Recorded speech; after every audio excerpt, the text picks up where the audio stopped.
E começa mais um podcast Estuda Comigo, e hoje vamos iniciar uma série tratando do tema cristianismo, de perseguido a aliado.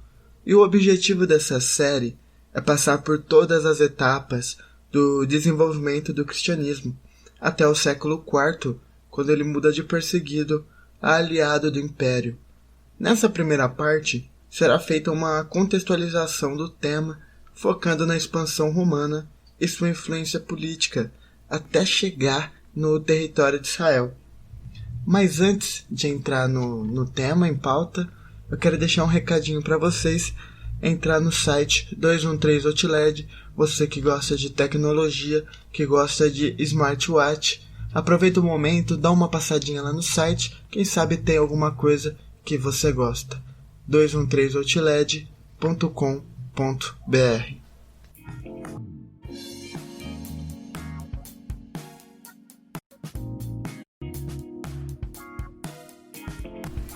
E no Ocidente, a potência que predominou antes da expansão romana foi Cartago, uma cidade-estado situada no norte da África.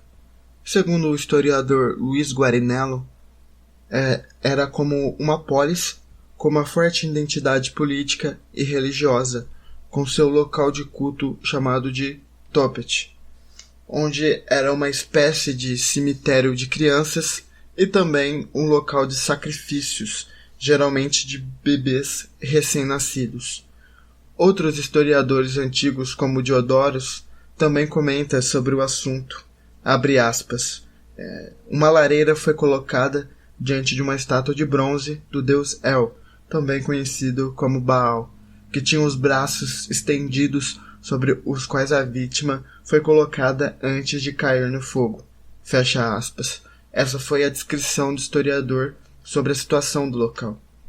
E mais adiante, sem dar muita ênfase na questão religiosa de Cartago, antes como eu disse, da expansão extraterritorial de Roma, Cartago era uma potência no Ocidente, dominando todo o comércio marítimo do mar Mediterrâneo. Consequentemente, com a expansão romana, ela queria também obter os domínios do mar Mediterrâneo, também conhecido como aquela famosa frase, o Mare Nostrum, né? O Mare Nosso. Mas enfim, em relação a essa ultrapassagem da civilização cartegiana, ela se dá através das guerras púnicas, que é Roma contra Cartago, entre os anos de 264 a.C. e 146 a.C., e esse período todo se dá em 3 conflitos. Após as guerras púnicas, Roma assume o domínio do mar Mediterrâneo.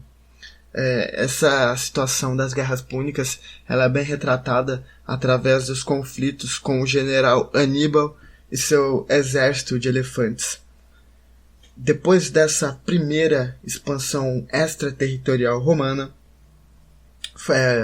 primeira conquista fora da Península Itálica, é um marco para toda a sua expansão. Os povos conquistados eles começaram a pagar impostos aos romanos. Um pouco disso é da Palestina. E essa daqui é o ponto crucial para a gente poder entender todo o contexto, como os romanos e os israelitas, como essas duas culturas se entrelaçaram. A ocupação foi no século I a.C. ao século I depois de Cristo, se iniciando por volta de 62 a.C., quando Pompeu domina a Síria. A questão política ela é realmente complexa e difícil de ser entendida, pois toda essa região que chamamos de Palestina estava subdividida em várias partes, com muitos avanços e recuos nas alianças entre as elites dominantes e as dominadoras. As dominadas, perdão. Um quadro político geral sobre esse contexto é mais ou menos o seguinte. Os romanos dominaram a região em aproximadamente 62, 63 a.C., favorecido pelas crises internas que estavam minando a administração da dinastia Asmoneia. Júlio César ele inicia a expansão e o avanço em direção à Palestina, e depois continua com Pompeu, que consegue tomar Jerusalém e colocar Hyrcano, descendente de Simão Macabeu, no cargo de sumo sacerdote. No cargo de procurador foi escolhido Antípates, um indumeu que dará origem a uma nova linha de governantes judeus na pessoa de seu filho Herodes. Para quem é um leitor ávido da Bíblia, esses nomes são bem comuns. E continuando aqui, o governo de Herodes durou de 37 a.C. a o ano 4 a.C., né? E esteve sob a jurisdição de territórios como a Galiléia, Judéia, Samaria, Idumênia e Pérea. Depois de sua morte, o reino foi dividido entre seus herdeiros. E a conquista romana se dá originalmente através de alianças políticas feitas pelas elites. E como podemos constatar na historiografia sobre a Antiguidade Clássica, dos séculos 8 ao século II a.C., grandes impérios se sucederam na história, tais como os assírios, os babilônios, os persas. Houve um período de hegemonia da polis grega, como Esparta, Tebas, que teve seus limites e também inimigos internos. Aí depois a Macedônia surge com Filipe II e depois Alexandre o Grande. E também não podemos esquecer de Cartago, como eu citei, no norte da África, até chegar o Império Romano se mantendo nesse domínio extraterritorial, né? Tirando Cartago, que era uma colônia fenícia, né? Uma civilização, melhor colocando, era uma civilização fundada pelos fenícios. Mas voltando ao assunto onde os romanos e os israelitas finalmente se encontram, eu quero destacar também a interferência que Roma tem na situação política religiosa. E para falar disso eu tenho que destacar sobre o Sinédrio, que era um tribunal político e religioso, presidido por um sumo sacerdote e formado por mais 71 membros judeus, anciões, sacerdotes dos partidos fariseus e saduceus.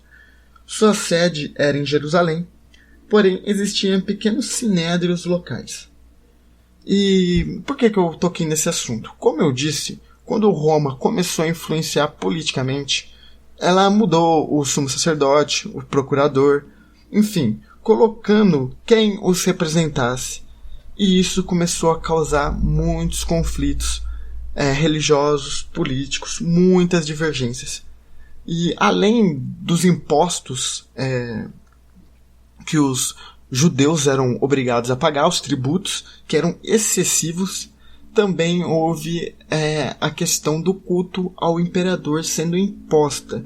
Que de certa forma, essa questão do culto ao imperador ela vai ser aceita mais ou menos assim pelas elites, mas o povo em geral vai ser completamente contrário. E nessa questão, com essas divergências todas, é que vai nascer a vertente do cristianismo. Mas contextualizando um pouco mais as coisas, que só pioravam com o passar do tempo, pois o Império Romano, apesar de manter as estruturas locais funcionando, foi aos poucos romanizando as estruturas políticas administrativas, como eu disse, aumentando a carga tributária na Palestina, com impostos diretos e indiretos, interferindo na cultura local, com a imposição do culto ao imperador, e entre outras coisas. O povo judeu de todas as regiões estava farto dessa opressão política, econômica e religiosa imposta por Roma. E pior, o império não compreendia a dimensão que a religião tinha sobre a cultura do povo judeu, que encontrava razão na sua fé para combater o opressor.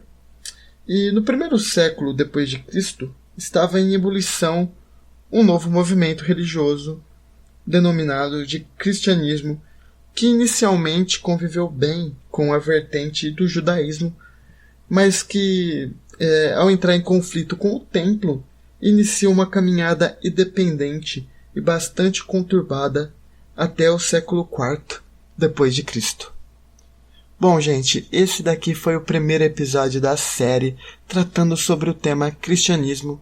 Se você gostou, siga no podcast. Se estiver ouvindo pelo Spotify, Apple, Google Podcast, segue a gente aí. Se estiver ouvindo pelo YouTube, se inscreva no canal. Muito obrigado, eu sou Vitor Bueno e até a próxima.